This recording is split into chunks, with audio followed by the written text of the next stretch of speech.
6:30, everybody. Hi! It's 6:15 on the West Coast, 9:15 on the East Coast, and 11:15 tomorrow morning in Australia. It doesn't matter what time it is. What's important is that we have each other. Welcome to Words with Friends Live, my friends. I'm your host, Brian Kimmett. Remember me? Wendy, I'm home. That probably would have been much more effective if I was holding an axe and if I was actually Jack Nicholson, but I am not. I am, however, honored to be back and to be your link to tonight's big ol' moolah bucket. Yeah. Did you hear about this? This is terrible. A Florida man, as all good stories begin, who kept exotic birds on his farm was attacked and killed by one of them. The bird in question was a cassowary, which ornithologists call the world's most dangerous bird. Whoa, there he is! Looks so friendly. See those eyelashes? Now, the cassowary, which the Florida Fish and Wildlife Commission labels as Class 2 because it poses a danger to people, can grow as tall as a human and has dagger-like nails on its feet. Well, whatever it was definitely the weirdest KFC promo stunt ever. But let me remind you that tomorrow we have a Wednesday Hump Day game because tomorrow's Wednesday and it's Hump Day. So you get easy questions up front, couple of hard ones in the middle, the hump, and then all easy questions after that. It's the kind of show Extra Lives are perfect for, so get you some. Okay, let me dust off my rules here. This is how we play Words with Friends Live. I will ask you 12 questions, each with 3 multiple choice answers. You have 10 seconds to tap on the correct one. Your phone will vibrate when you have only 3 seconds left. Answer all 12 correctly, and you will be one of the proud owners of a slice of our $2,500 jackpot. It's a lot of numbers, but only that last one matters. Finally, make sure that Wi-Fi connection is secure. Nothing worse than an insecure Wi-Fi connection. Always asking, are you mad at me? Meow. Also, be sure that your phone is fully charged to the point of being warm to the touch. Okay, enough levity. 1, 2, 3, 4, let's have a thumb war, bow, kiss, begin. Ready? Let's play. We're going to jump right in with our word of the day. Question 1. You can't spell perfunctory without what? Kittens, factory, or fun? Nearly 22,000 people in on this one. Perfunctory is an adjective which describes an action or gesture carried out with minimum effort. It comes from the Latin word perfunctorius, meaning done in a careless or superficial manner. Used in a sentence, with his perfunctory performance, Brian revealed that he is a basic and lackluster actor. Thank you. It is my hope that you have found my presentation of the word perfunctory to be anything but perfunctory. The correct answer, my friends, is fun. Yes, you can actually hear the fun in perfunctory. I hope you are one of the nearly 17,000 people that got that one right. If not, no problem. You can keep playing in spectator mode, where you'll earn points for your correct answers. Now you get 15 points, and you'll receive a mystery box full of coins and power-ups. So, hang in there, kittens. Question 2, moving along. In the movie Mary Poppins Returns, what is Mary Poppins' job? Nanny, blacksmith, or pool shark?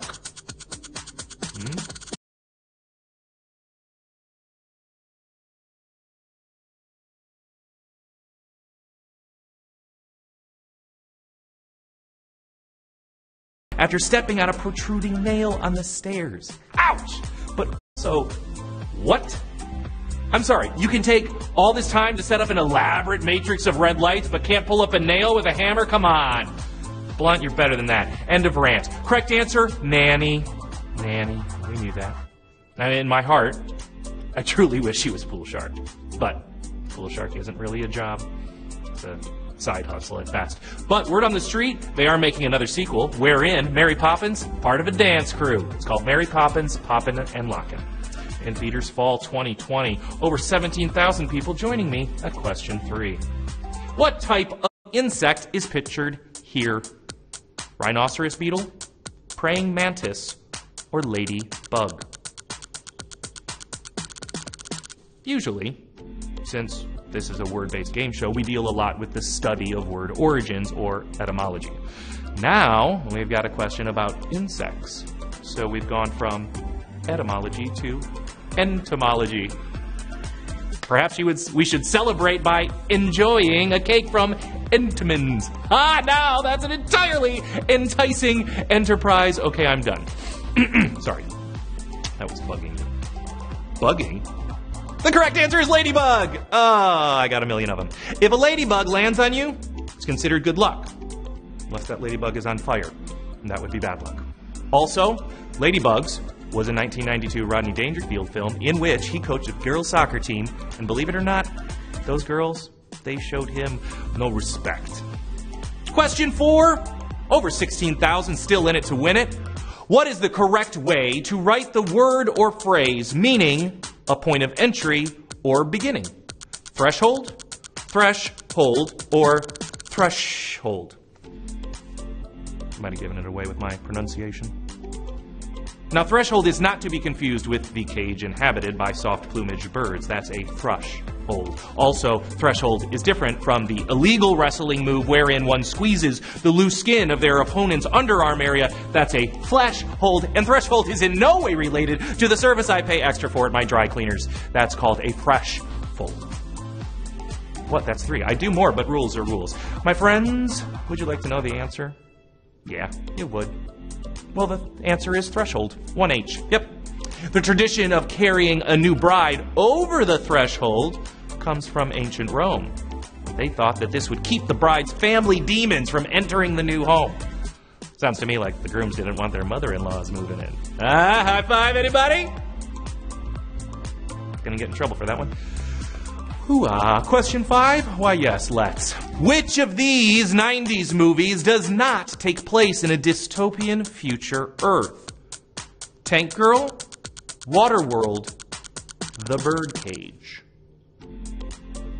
You know, 90s films continue to contribute to the popular culture today. We still quote Tom Hanks in Forrest Gump. Mom always said, life is like a box of chocolate. You never know what you're gonna get. And Brad Pitt in Seven. What's in the box? And of course, Rodney Dangerfield in that scene from Ladybugs where he's loading his car with soccer balls and it says, all I know is I got a lot of, you know what, just move on. Correct answer? The Birdcage. You knew that. In it, Robin Williams plays a gay nightclub owner who pretends to be straight when meeting his son's future father-in-law, played by Gene Hackman. So, pretty much Three's Company with parents on a bigger screen with bigger stars. But remember now, you can stay in tonight's game by using an extra life on any question you get wrong. Except the last one. When you don't have an extra life, well, get one. By tapping the heart icon during the countdown. That shares our game with a friend and gives you an extra life to use on the next game you play. Couldn't use it. Anyway. Question 6. All right. Which is spelled incorrectly? Pneumatic, mnemonic, or aeonic? You know, I always learn a new word or two doing this show. Now, for instance, pneumatic. Had you heard that word before? You know what it means?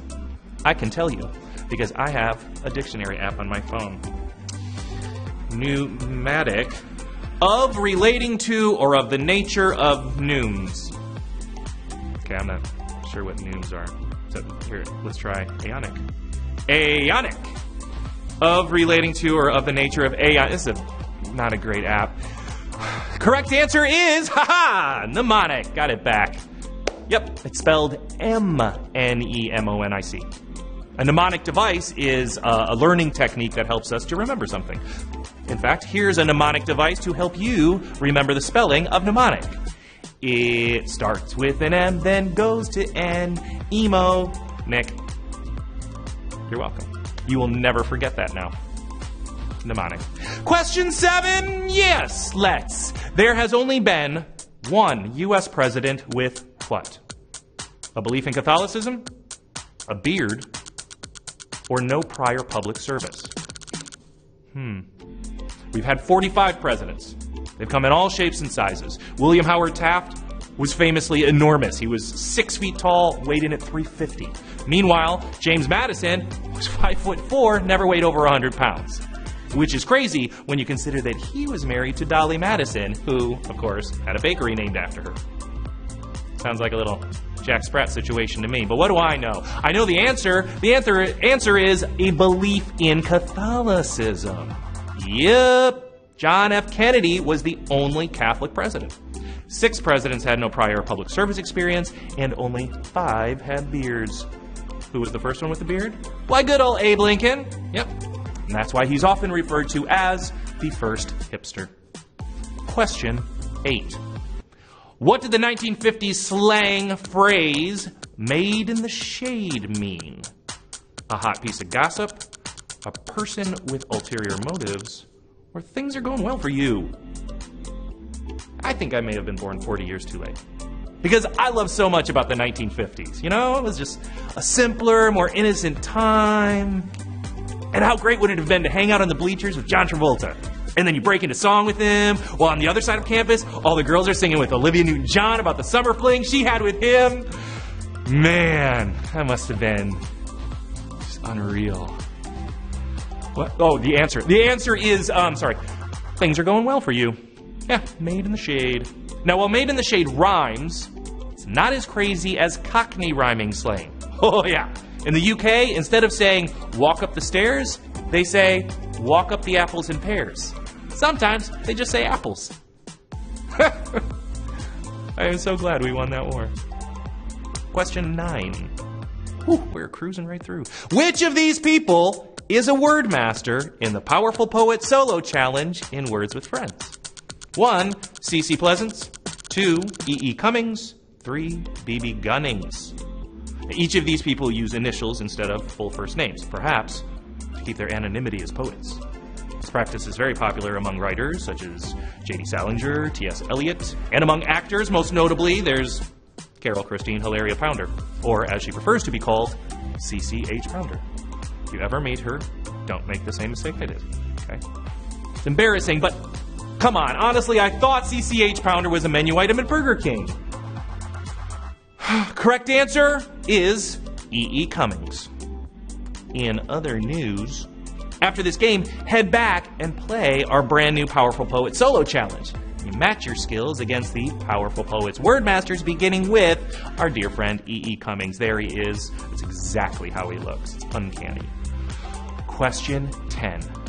We're getting down to it. Which animal has a worse sense of smell? Kiwi bird, moth, or dolphin? This reminds me of a joke. Okay. A traveling salesman happens upon a farmer walking down the road with a noseless goat. Salesman remarks, "I notice your goat has no nose." The farmer responds, "That's right." Salesman inquires, "How does it smell?" The farmer replies, "As bad as it always has." You suck! Sorry. I guess like the farmer's goat, that joke kind of stinks. Oh, got you back, didn't I? You're with me. We're friends. Okay, the correct answer is dolphin. Yep. Scientists believe dolphins are incapable of smell. Isn't that amazing? I mean, for years, we've been told that dolphins are so smart. I don't know about you, but after hearing this, I'm going back to eating tuna. Want to do question 11? Me too. Which animal was most recently discovered? Narwhal, echidna, or olingo? Those are incredibly exotic animals. I don't know much about animals beyond dogs and cats. You know? Animals that make good pets. Although, let's be honest, the jury's still out on whether or not cats make good pets. I mean, in their feline minds, we're not their owners. We're their servants. Yeah. And meanwhile, dogs are dopey and lovable and always happy to see you. And that's my hot take on the difference between dogs and cats. You're welcome. What's that? Of course. The correct answer is olingo. Yeah. Here, check this out. We got this cute image from the Monteverde Hummingbird Gallery in Costa Rica. Look at him. But it's weird because the olingo isn't even close to being a hummingbird. Stay in your lane, Monteverde Hummingbird Gallery in Costa Rica. Stay in your lane. You're not going to believe this. This is our last question. Boom! Look at that graphic! Last question. It's supposed to be a chorus of singing things. Question 12. This is it. All the marbles. Which of these phonetic symbols represents a close mid-back vowel? That thing, or whatever that is. You know, in addition to hosting this show, I am something of a linguist. I enjoy morphology, syntax, semantics, and of course, phonetics. My favorite linguistic term is glottal stop. Now, that's the consonant formed by the audible release of the airstream after complete closure of the glottis. You hear it in the word uh-oh, and uh-oh, we're nearly out of time. This is the weirdest dating video I've ever made. I just had to say it. All right, my friends, the correct answer is that thing! Yeah! Its nickname is ram's horns because it looks like a ram's horns. And at this time, I wish I had an actual pair of ram's horns so that I could fashion a shofar into which I would blow in celebration to all the winners we have tonight. 149 people. Well done, my friends. You shall each receive a chunk of the $2,500 jackpot, coming out to $16.78. Not too shabby. Woo! Lindsay S., Elizabeth S., maybe related, maybe not, same last initial. Rudy V231, Nathan M. Barbara D. Listen, if I were you, right now, I'd employ some of my newfound word knowledge on an unsuspecting opponent in the main games. Start off small, you know, a couple of easy 3-letter words, and then once they're lulled into their comfort zone, hit them with mnemonic. Yeah, and if you got plans for tomorrow night at this time, break those plans. Because I will be back with an even bigger $6,000 jackpot. Yeah. And as our tradition goes, the answer to tomorrow's Hump Day last question is, they all involve rotation. Which begs the question, what is the question? Until next time, I will remain Brian Kimmett. Thanks for playing Words with Friends live with me. I'll see you tomorrow. Bye.